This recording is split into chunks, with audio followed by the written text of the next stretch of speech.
chegou o momento de ouvirmos a palavra, o recado de Deus para as nossas vidas. Vou chamar o irmão Ayrton, que Deus abençoe a vida dele. Amém?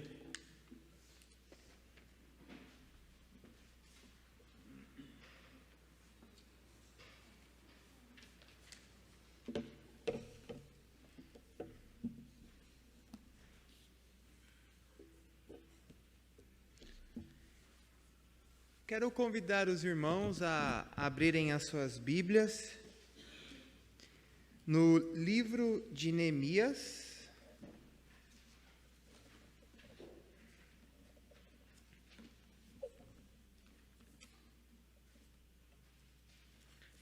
capítulo 3.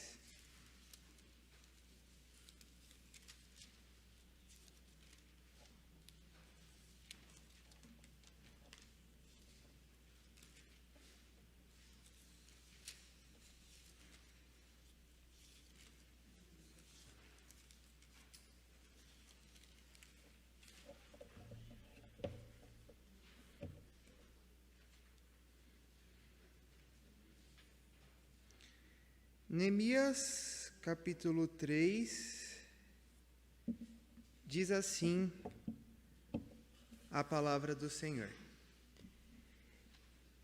Então se dispôs Eliasibe, o sumo sacerdote, com os sacerdotes, seus irmãos, e reedificaram a porta das ovelhas, consagraram-no, assentaram-lhe as portas e continuaram a construção até a torre do Sem e a torre de Hananel.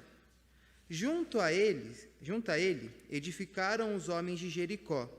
Também ao seu lado edificou Jacur, filho de Inri. Os filhos de Hassenaá edificaram a porta do peixe, colocaram-lhe as vigas e assentaram-lhe as portas com seus ferrolhos e trancas. Ao seu lado reparou Meremote, filho de Urias, filho de Cós. Junto deste reparou Mesulão, filho de Berequias, filho de Mesesabel, a cujo lado reparou Zadok, filho de Baaná. Ao lado destes repararam os tecoitas. Os seus nobres, porém, não se sujeitaram ao serviço do seu senhor. Joiada, filho de Paseia, e Mesulão, filho de Besodias, repararam a porta velha. Colocaram-lhe as vigas e lhe assentaram as portas com seus ferrolhos e trancas. Junto deles trabalharam Melatias, gibeonita, e Jadom, meronotita, homens de Gibeão e de Mispa, que pertenciam ao domínio do governador de além do Eufrates. Ao seu lado reparou Uziel, filho de Haraías, um dos ourives, junto dele Hananias, um dos perfumistas, e restauraram Jerusalém até ao muro largo. Junto a estes trabalhou Refaías, filho de Hur, maioral da metade de Jerusalém. Ao seu lado reparou Gedaías, filho de Harumaf, defronte da sua casa, e ao lado reparou Ratus, filho de Rasbinéias. A outra parte reparou Malquias, filho de Harim, e Hassub, filho de Paate Moabe, como também a torre dos fornos. Ao lado dele reparou Salum, filho de Haloés, maioral da outra metade de Jerusalém, ele e suas filhas. A porta do vale reparou a Hanum e aos moradores de Zanoa. Edificaram-na e lhe assentaram as portas com seus ferrolhos e tranca e ainda 1000 côvados da muralha até a porta do montouro. A porta do montouro reparou-a Malquias, filho de Recabe, maioral do distrito de Bet-Haquerem. Ele a edificou e lhe assentou as portas com seus ferrolhos e trancas. A porta da fonte reparou a Salum, filho de Col-Rosé, maioral do distrito de Mispa. Ele a edificou e a cobriu e lhe assentou as portas com seus ferrolhos e trancas. e ainda o muro do açude de Selá, junto ao jardim do rei, até os degraus que descem da cidade de Davi. Depois dele, reparou Neemias, filho de Asbuque, maioral da metade do distrito de Bet-Zur, até de fronte dos sepulcros de Davi, até o açude artificial e até a casa dos heróis. Depois dele, repararam os levitas Reum, filho de Bani, e ao seu lado, Hassabias, maioral da metade do distrito de Keila. Depois dele, repararam seus irmãos Bavai, filho de Hanadad, maioral da metade do distrito de Keila. Ao seu lado, reparou Ezer, filho de Jesuá, maioral de Mispa, outra parte de fronte da subida para a casa das armas, no ângulo do muro. Depois dele, reparou com grande ardor Baruque, filho de Zabai, outra porção, desde o ângulo do muro até a porta da casa de Eliasibe, o sumo sacerdote. Depois dele, reparou Meremote, filho de Urias, filho de Cós, outra porção, desde a porta da casa de Eliasibe até a extremidade da casa de Eliasibe. Depois dele, repararam os sacerdotes que habitavam na campina. Depois, repararam Benjamim e Hassube, de fronte da sua casa. Depois deles, reparou Azarias, filho de Maazéias, filho de Ananias, junto à sua casa. Depois dele, reparou Binui, filho de Hanadad, outra porção, desde a casa de Azarias até o ângulo e até a esquina. Palau, filho de Uzai, reparou defronte do ângulo e da torre que sai da casa real superior, que está junto ao pátio do cárcere. Depois dele, reparou Pedaías, filho de Parós, e os servos do templo que habitavam em Ofel, até defronte da porta das águas, para o oriente, e até a torre alta. Depois repararam os tecoitas, outra porção, defronte da torre grande e alta, e até ao muro de Ofel. Para cima da porta dos cavalos, repararam os sacerdotes, cada um defronte de sua casa.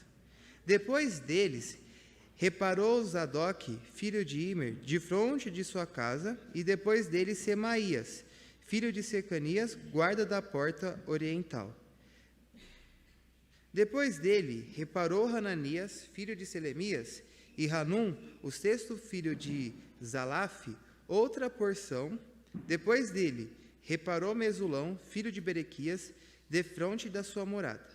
Depois dele, reparou Malquias, filho de um ourives, até a casa dos servos do templo e dos mercadores, de fronte da porta da guarda até o eirado da esquina. Entre o eirado da esquina e a porta das ovelhas, repararam os ourives e os mercadores. Vamos orar ao Senhor mais uma vez? Senhor nosso Deus, nosso amado Pai, nós queremos te agradecer pela vida que o Senhor nos deu, te agradecer pela oportunidade e o privilégio que o Senhor nos dá de estarmos aqui na tua casa nesta noite, Senhor, para ouvirmos da tua palavra. Senhor, nós queremos pedir que neste momento o Senhor fale ao nosso coração, que o Senhor nos ensine da tua lei, para que dessa forma nós possamos obedecê-lo sempre, Pai, para que a nossa vida seja sempre perfeita e agradável diante do Senhor em Cristo Jesus, Pai. Que de fato o nosso coração se encha da tua verdade. Que possamos, Deus, nesta noite, compreendermos a tua palavra e o teu desejo para a nossa vida. É no nome do teu Filho amado Jesus que nós pedimos. Amém, Senhor. Meus irmãos, eu quero começar contando uma história de uma moça que ela tinha um grande desejo de ser médica e ela estudou vários anos para poder entrar na faculdade de medicina. Então, ela terminou o ensino médio, fez cursinho, estudou vários e vários anos para poder se formar em medicina e entrou na faculdade depois de muito esforço, depois de muita luta, e de repente ela desistiu de seguir nessa profissão. E as pessoas curiosas, né? Por que depois de tanto esforço, depois de tanto empenho para conseguir se aproximar daquela profissão, ela havia desistido? Então as pessoas foram lá e perguntaram para ela, E a resposta dela foi que ela não aguentava ver sangue. Ela tinha medo de sangue, ela sabia que aquilo era uma coisa que talvez acontecesse na profissão dela. Então, depois de todo o esforço que ela tinha feito, depois de toda a preparação que ela tinha feito, ela decidiu desistir. E a grande pergunta é, por que todo esse esforço? Por que todo esse trabalho? Se ela já sabia que ela teria que lidar com situações onde ela veria sangue, sabendo que isso fazia parte do trabalho dela, né? Por que ela passou vários anos se preparando, vários anos estudando, se ela sabia que no final aquela profissão não era para ela? E a resposta que essa moça deu foi que só depois de muito tempo que ela realmente percebeu o que ela teria que enfrentar na profissão dela. Ou seja, ela não tinha parado para refletir no trabalho dela antes de ela fazer esse trabalho. Ela não entendia muito bem o que ela estava escolhendo para a vida dela. Ela não entendia o trabalho que ela estava se comprometendo. E aí, tarde demais, foi que ela foi entender o que realmente era a natureza do trabalho dela. Cuidar de pessoas doentes, às vezes ter que atender alguém que está com machucado, que está com sangramento. Então, ela demorou demais para entender a natureza do seu trabalho. E muitas vezes nós também não entendemos a natureza da obra de Deus. A gente começa a se envolver na obra de Deus, a gente começa a fazer a obra do Senhor e a gente não entende a natureza dela, a gente não entende coisas que são fundamentais, aspectos que são fundamentais da obra de Deus. E eu sei que o texto que nós lemos é um texto muito longo, e eu sei que o texto que nós lemos, geralmente é aquele texto que quando a gente lê, a gente fala assim, tá bom. Aí a gente lê, não entende muito bem, passa por cima e fala, é que nem genealogia, né? Entendi, eles foram lá e construíram. Mas a gente não entende a profundidade desse texto, assim como a profundidade de uma genealogia. Esse texto aqui, embora eu concorde com os irmãos que ele possa ser, sim, muito cansativo de ler, é palavra de Deus. E se é palavra de Deus, tem algo a nos ensinar. E a gente precisa parar e refletir sobre o que esse texto está nos ensinando, a despeito de todas as dificuldades que nós possamos encontrar na hora de lê-lo e de estudar. E esse texto vai mostrar para a gente exatamente a natureza da obra de Deus. Vai ensinar para a gente o que é a obra de Deus. Quais são os aspectos importantes da obra de Deus? O que a gente precisa, então, para a gente não ser como aquela garota que depois de 3 anos estudando medicina, entendeu que medicina não era para ela? O que nós precisamos saber da obra de Deus para que, de fato, quando nós trabalharmos, nós não nos sintamos decepcionados, para que a gente não se sinta iludido, para que a gente diga, eu não entendia o que significava. O que a gente precisa entender? Quais são os aspectos dessa obra do Senhor? E eu acho que os irmãos vão se acostumando com o meu jeito de pregar, e geralmente sabe que eu gosto de pregar em sessões. Eu divido o texto em sessões e falo, olha, do primeiro ensino é do versículo tal ao versículo tal. Nesse texto eu não vou fazer isso, porque os ensinos que eu vou trazer, eles estão na totalidade do texto. Então a gente vai olhando vários versículos. A Jennifer vai ter que ficar bem esperta lá atrás hoje, porque a gente vai voltar várias vezes no mesmo versículo, porque vários ensinamentos estão ali. Então, a respeito da natureza da obra de Deus, a gente primeiro precisa entender que ela é uma obra extensa. A obra de Deus, ela é uma obra extensa, e primeiramente quanto ao trabalho. Ela é uma obra muito grande, é isso que eu quero dizer. Ela é gigantesca. E quando a gente olha para esse texto, é exatamente isso que a gente... Desculpa. É exatamente isso que a gente vê. Olha aí o verso 1. A gente vê aí que Eliasibe, que era o sumo sacerdote, ele começa a reedificar a porta das ovelhas. A porta das ovelhas era uma porta que ficava perto do templo. E ela é chamada de porta das ovelhas, porque quando se oferecer sacrifícios, tinha que se passar por ali. Então ela ficou conhecida como porta das ovelhas.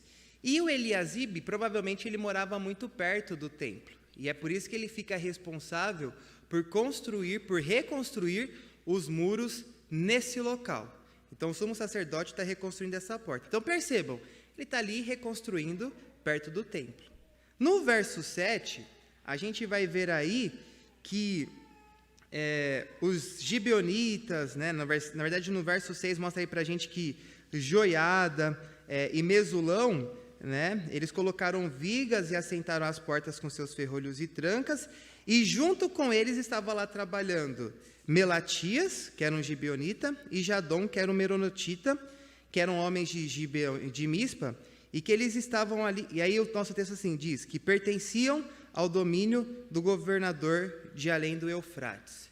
Mas muito provavelmente o que eles estão falando aqui é que eles estavam fazendo a reforma desse domínio do governador da além do Eufrates que vivia em Jerusalém. Então o rei da Pérsia mandava sempre um sátrapa para poder viver em Jerusalém. E quando ele morava em Jerusalém, ele tinha o seu próprio palácio, ele tinha o seu próprio castelo, ele tinha a sua própria residência.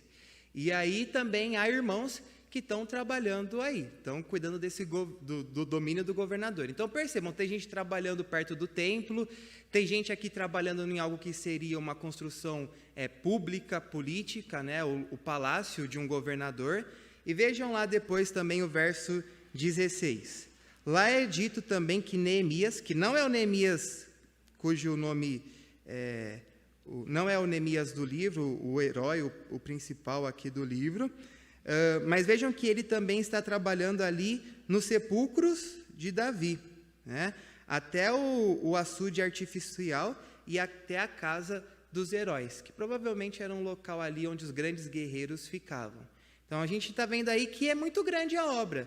Tem gente trabalhando no templo, tem gente trabalhando na casa do governador da Pérsia, tem gente trabalhando perto do palácio do rei de Jerusalém, do rei de Judá, que aí a gente está vendo aí que é o sepulcro de Davi. Então o que eu quero mostrar é que quanto ao trabalho, quanto à obra que a gente tem para realizar, quanto ao trabalho que Deus nos dá, é uma obra muito grande, é uma obra muito extensa, não é pouca coisa. E se a gente for, não vou parar aqui para ver todos os versículos, mas a gente vai ver que tem gente trabalhando em toda a parte da cidade. O que Neemias está fazendo quando ele faz o registro é como se ele estivesse realmente fazendo uma rota. Eu vou pensar aqui na nossa igreja. Neemias estaria relatando assim: e a Tina estava trabalhando lá na salinha do departamento infantil, pintando a parede. E o Fernando estava lá no portão da igreja, arrumando o portão que estava caído. E o seu Milton estava lá no novo templo, fazendo a fiação. E o Zé Luiz estava lá no templo, arrumando os bancos. E a Isabel estava na cozinha, limpando o chão. Então imagina, é muita coisa acontecendo. E é exatamente por isso que é tão longo esse capítulo, porque está mostrando quantas coisas estavam sendo feitas. De tal forma que aqui ninguém na igreja pode falar o seguinte: não tem nada para eu fazer. Ah, por que você não ajuda na igreja? Ah, porque não tem nada para fazer lá, não tem trabalho. Sempre tem. A obra do Senhor é muito extensa. E quando a gente vai trabalhar com uma obra que é tão grande, que ela tem tantas linhas de frente, vamos pensar aqui numa guerra, num cenário de batalha, linhas de frente, quando a gente pensa numa obra que tem tantas linhas de frente, é necessário diligência. E aqui há irmãos que foram muito diligentes, irmãos que eram muito empenhados na obra. Vejam o verso 5, por exemplo. Aí é falado sobre os tecoítas. E depois eu quero que vocês olhem lá no verso 27. Diz aí que os tecoítas, no verso 5, que eles estavam lá fazendo o trabalho deles, junto ali com... que eles estavam fazendo o trabalho deles. E aí no verso 27, vejam aí também depois, vai dizer que depois repararam os tecoítas outra porção. O que está acontecendo aqui? Os tecoítas acabaram a obra que eles estavam fazendo, então a gente pode pensar assim, eu vou tentar sempre trazer aqui para a nossa igreja. A dona Miriam estava limpando o chão do templo, ela acabou de fazer essa obra, ela foi lá e começou a pintar a parede do salão social lá de baixo. Olha que interessante, os tecoítas, depois que eles tinham terminado o que eles tinham para fazer, não falaram assim, tá bom, já acabei o que eu tinha que fazer, vou para casa, vou sentar, tomar uma Coca-Cola. Não, eles falaram, ainda tem obra para fazer. Então, se ainda tem coisa para fazer, eu vou lá. E os tecoítas aí eram pessoas muito dispostas. Eles eram diligentes no trabalho. Há um outro exemplo de diligência no verso 20. Diz aí que reparou com grande ardor Baruque outra porção, desde o ângulo do muro até a porta da casa de Eliasibe, o sumo sacerdote. Vejam como esse homem, ele trabalha. O texto faz questão de ressaltar que ele trabalha com grande ardor. E aqui, a tradução mais próxima que nós teríamos é que ele é alguém que trabalha com muita raiva. A gente fala assim, nossa, mas como assim alguém que trabalha com muita raiva? É alguém que trabalha com... O que os comentaristas entendem é que ele era alguém que não conseguia ver a obra atrasada. Deixa eu ver aqui. Mariane, você está sentada? Vamos trabalhar. Vamos. Fátima, você está parada? Vamos trabalhar. Assim não dá não. A obra do Senhor está aí. A gente tem coisa para fazer. Então, ele era aquele irmão que estava sempre estimulando e incentivando os outros a trabalhar. E é por isso que diz aí o texto que ele, com grande raiva, fazia a obra nesse sentido. Ele era alguém que estava sempre chamando as pessoas para trabalhar. Veja aí, numa obra tão extensa, numa obra tão grande, é necessário diligência. O verso do verso 30 também mostra aí mais diligência para a gente, né?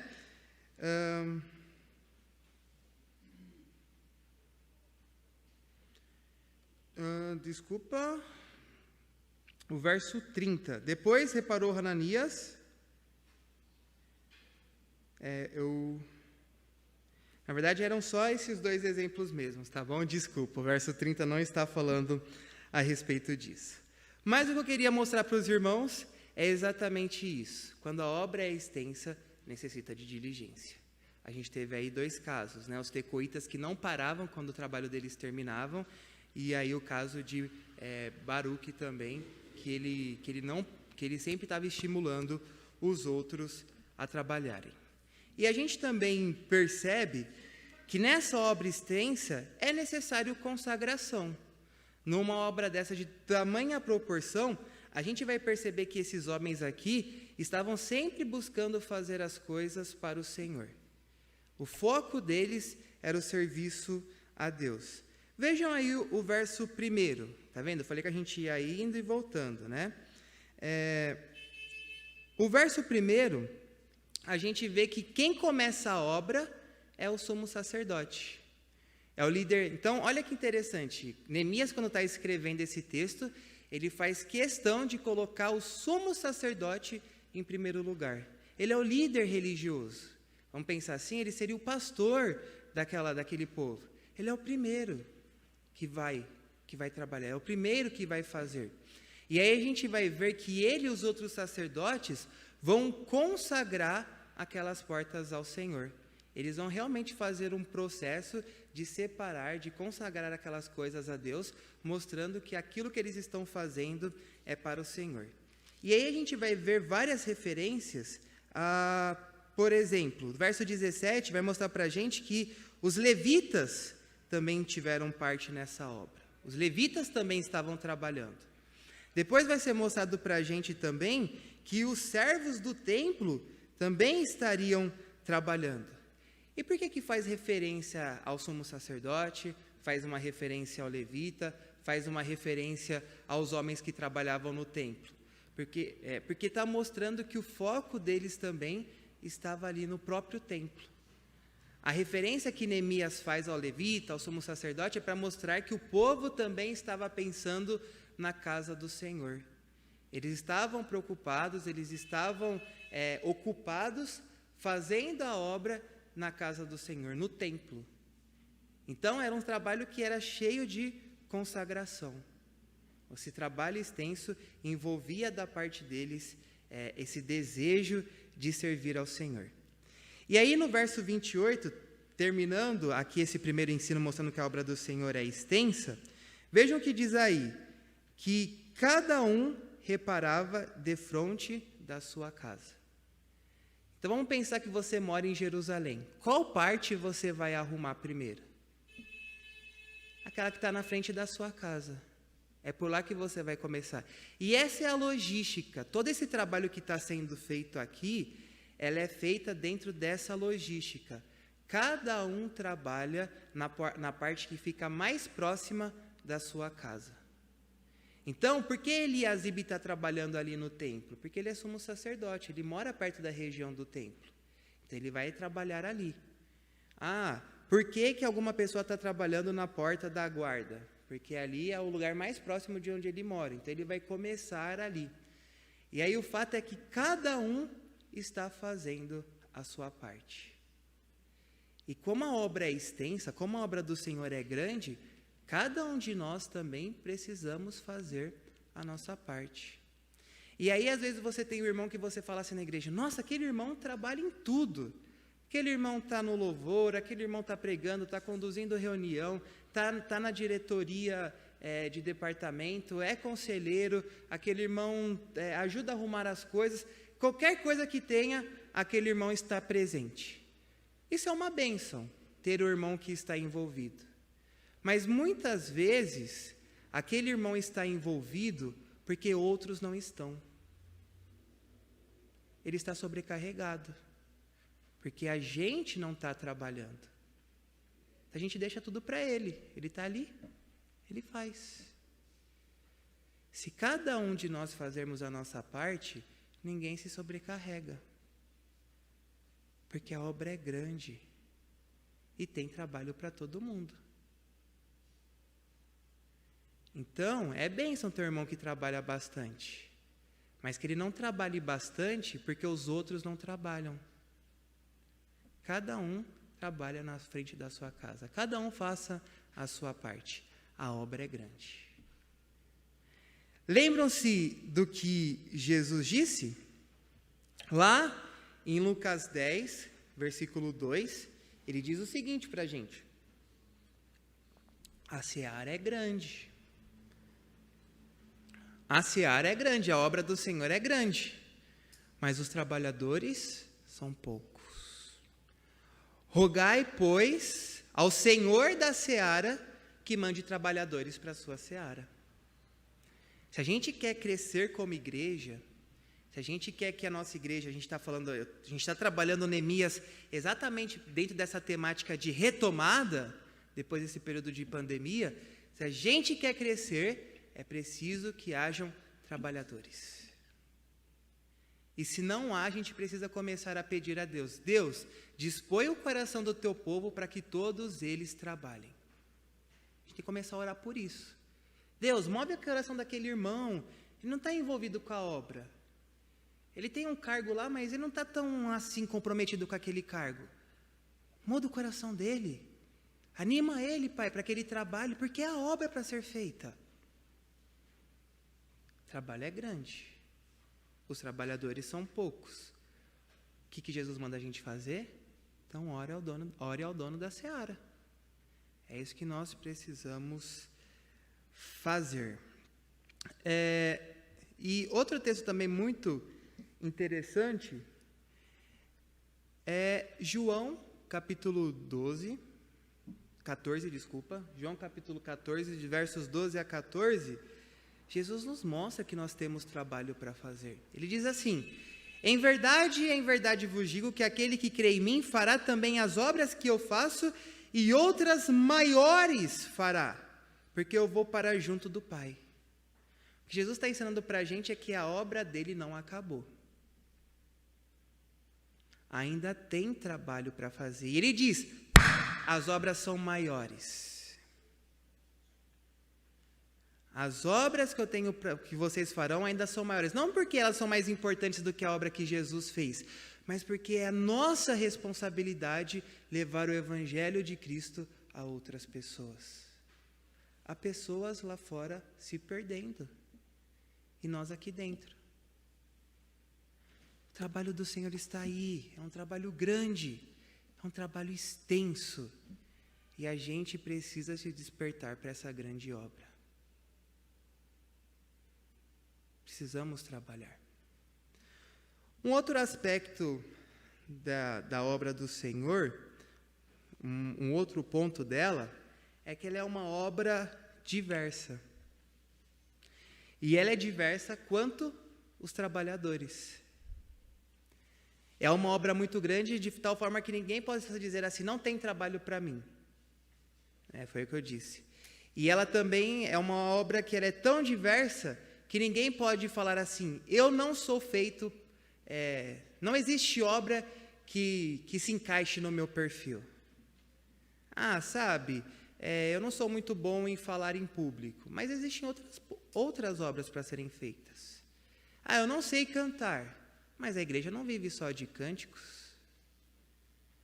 Eu não sei, às vezes, fazer algo que o Fernando sabe fazer tão bem. Ok, mas Deus quer usar o Fernando para fazer aquilo que ele sabe fazer bem. Ele quer usar você para você fazer aquilo que você sabe fazer bem. E o que eu quero mostrar para os irmãos é que sim, é uma obra diversa. Primeiro, quando a gente vê essa obra aqui nos dias de Neemias, há pessoas de vários locais. Vejam o verso 2 aí, vai mostrar para a gente que as pessoas de Jericó, diz aí, junto a eles edificaram os homens de Jericó, também ao seu lado edificou Zacur, filho de Inri. O que ele está mostrando para a gente Jericó é uma cidade que ficava a cerca de 20 quilômetros de Jerusalém. É um lugar longe de Jerusalém. E ainda assim havia pessoas trabalhando de Jericó em Jerusalém. E lembra que eu falei que cada um trabalhava no local que era mais perto da sua casa? As pessoas que vêm de Jericó vêm do Nordeste, por isso que elas são colocadas para trabalhar naquele muro. É um muro há um portão que fica a nordeste de Jerusalém. Então é o local mais perto de Jericó. Então veja aí, tem gente vindo de Jericó para trabalhar. Tem gente vindo aí, o verso 5, que a gente já falou sobre ele, tem gente vindo de Tecoa, a terra do profeta Amós. Aí os tecoítas, eles não são de Jerusalém, eles não moram em Jerusalém, eles são de Tecoa. Vejam o verso 7, diz aí que há gibeonitas trabalhando, homens de Gibeão e de Mispa, são terras distantes de Jerusalém. E há várias referências, vocês vão ver aí que tem gente que vem do distrito de Keila, tem gente que vem de tal outro lugar, são pessoas de vários locais que estão trabalhando. Olha a diversidade. Não é obra para um tipo só de pessoa. É necessário diversidade. E aí a gente vê pessoas de diversos locais. São pessoas com funções diferentes. O verso 1 aí fala do sumo sacerdote, Eliasibe. Ele é sumo sacerdote. O verso 8, por exemplo, vai falar para a gente que estava trabalhando ali ourives e perfumistas. O que era o ourives? Aquele que fazia trabalho com ouro, né? E o que era o perfumista? Era aquele que fazia óleos, né? Às vezes para ser usado nos rituais da igreja. Ou seja, tinha um cara que mexia com ouro, tinha um que era sumo sacerdote, tinha um que era perfumista. O verso 32 vai mostrar para a gente que havia ali mercadores, gente cuja profissão era vender coisas, e estavam trabalhando. Ou seja, independente do que eles faziam, das funções que eles tinham, todo mundo tinha um trabalho dentro da obra do Senhor. A obra de Deus é diversa. E ela é diversa também nas classes. Os versos, por exemplo, do verso 1, fala que estava lá trabalhando o sumo sacerdote.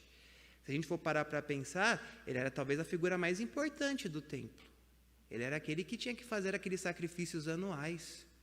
Também trabalhava ali os levitas. Olha o verso 17. Fala lá que estavam lá os levitas trabalhando, né?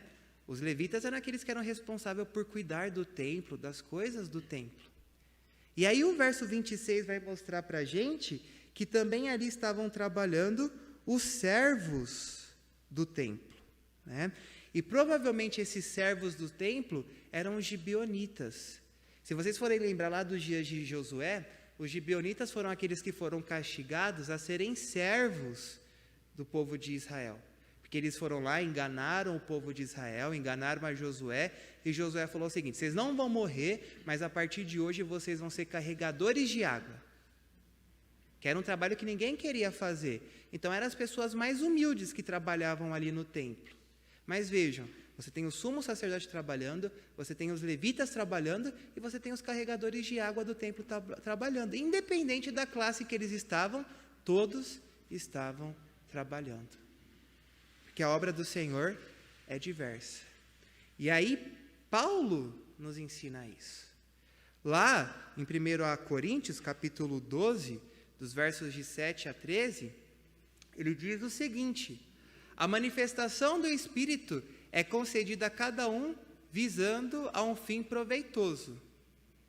Porque a um é dada, mediante o Espírito, a palavra da sabedoria, e a outro, segundo o mesmo Espírito, a palavra do conhecimento, a outro, no mesmo Espírito, a fé, e a outro, no mesmo Espírito, dons de cura, a outro, operações de milagre, a outro, profecia, a outro, discernimento de espíritos, a um variedade de línguas, e a outro, capacidade de interpretá-las, mas um só,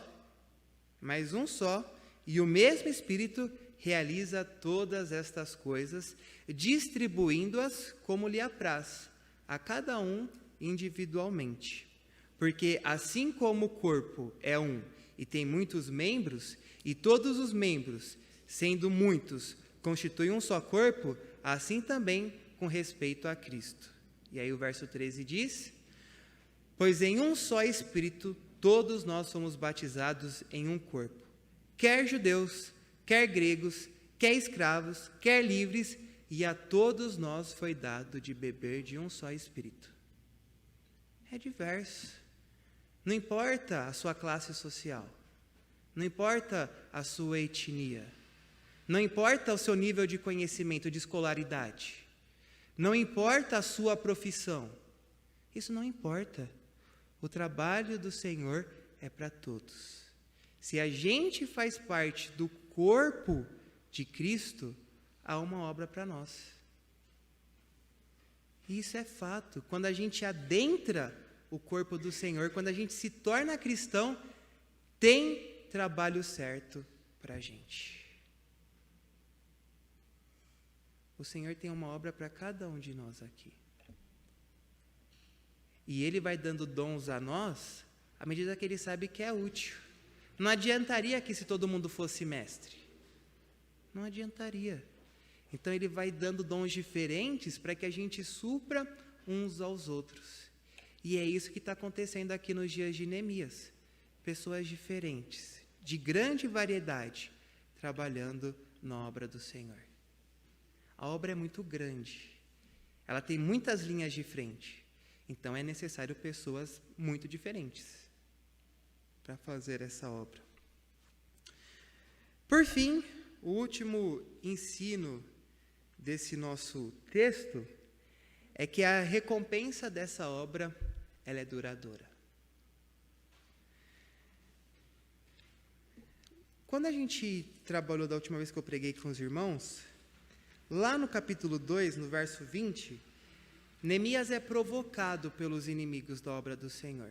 É falado lá de Sambalate, é falado de alguns homens que vão se levantar contra a obra de Deus, e Neemias vai dizer assim para eles: é Deus quem vai nos dar a vitória, é Deus quem vai nos dar bom êxito, o que a gente tem que fazer é se dispor e trabalhar, mas vocês não terão memorial em Jerusalém. O que ele está dizendo para aqueles homens que eram contrários à obra do Senhor é o seguinte: vocês não serão lembrados, mas a gente que trabalhar, seremos lembrados.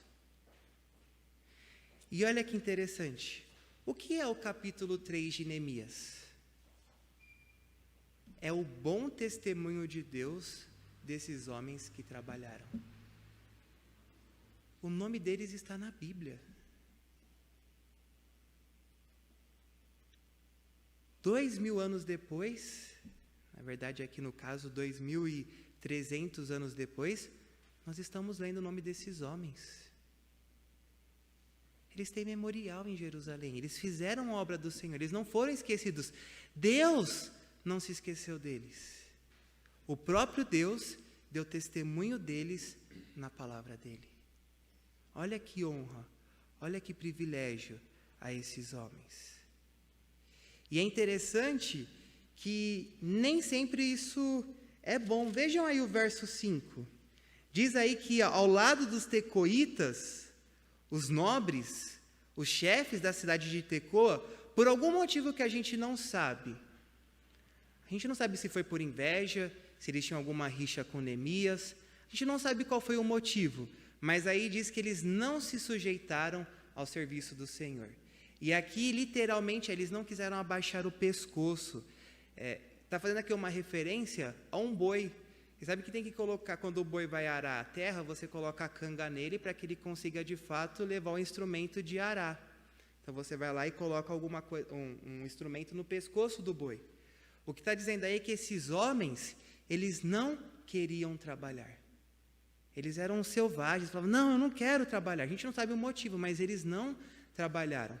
E o texto aí diz que eles não se sujeitaram ao serviço do seu Senhor. E muito provavelmente o Senhor deles aqui é o próprio Deus. Eles não quiseram trabalhar na obra de Deus. E vejam, até hoje os nobres de Tecoíta são lembrados como aqueles que não quiseram trabalhar. Que triste. É isso que os filhos deles vão ler deles. Olha lá, os nossos pais, os nobres aqui de Tecoá, não trabalharam na obra do Senhor. Que tristeza. A recompensa que Deus tem para nós, ela é duradoura. Vejam aí o verso de número 30. E aí, agora sim, é o verso de número 30, tá bom? Diz aí que depois disso, Hanum, o sexto filho de Zalaf, fez uma outra porção. Vejam só, ele é o sexto filho. Os outros 5 irmãos deles não estão aí. Não está o primeiro irmão, não está o segundo irmão, não está o terceiro, quarto, quinto. O que eles estão fazendo? A gente não sabe. O sexto filho é que teve que trabalhar. Então ele não ficou falando, quando meu irmão lá for fazer, meu irmão for fazer a obra, eu vou lá com ele. Eu só vou para a igreja no dia que a minha esposa vai. Quando a minha esposa não vai para a igreja, eu não vou fazer a obra, não. Não dá. Se o meu namorado não vai, não, deixa quieto. Não. Se o meu amigo não estiver lá na igreja, eu não vou fazer a obra, não.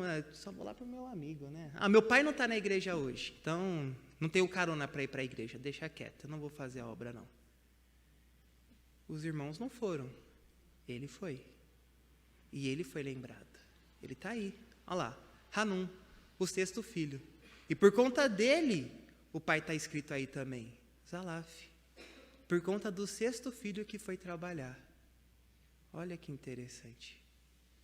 Eu não sei onde estão os outros 5, mas Hanum estava lá trabalhando. E ele está sendo lembrado. Paulo também ensina para a gente o seguinte, 1 Coríntios, capítulo 15, verso 8, ele diz para a gente que... Errei a referência, deixa eu ver se eu abro aqui. Mas eu vou citar de cabeça, tá bom? Paulo diz para nós que a nossa obra no Senhor não é... A nossa obra no Senhor não é vão. Aquilo que a gente faz no Senhor não é vão. O nosso trabalho em Deus não é sem propósito. Há uma recompensa duradoura para a gente. Para aqueles que de fato têm trabalhado em Cristo Jesus, ele diz, o pastor estava ensinando para a gente Apocalipse, e fala, aqueles que se mantiveram fiéis até o final, receberam uma coroa de vida. Há uma recompensa para aqueles que estão trabalhando no Senhor.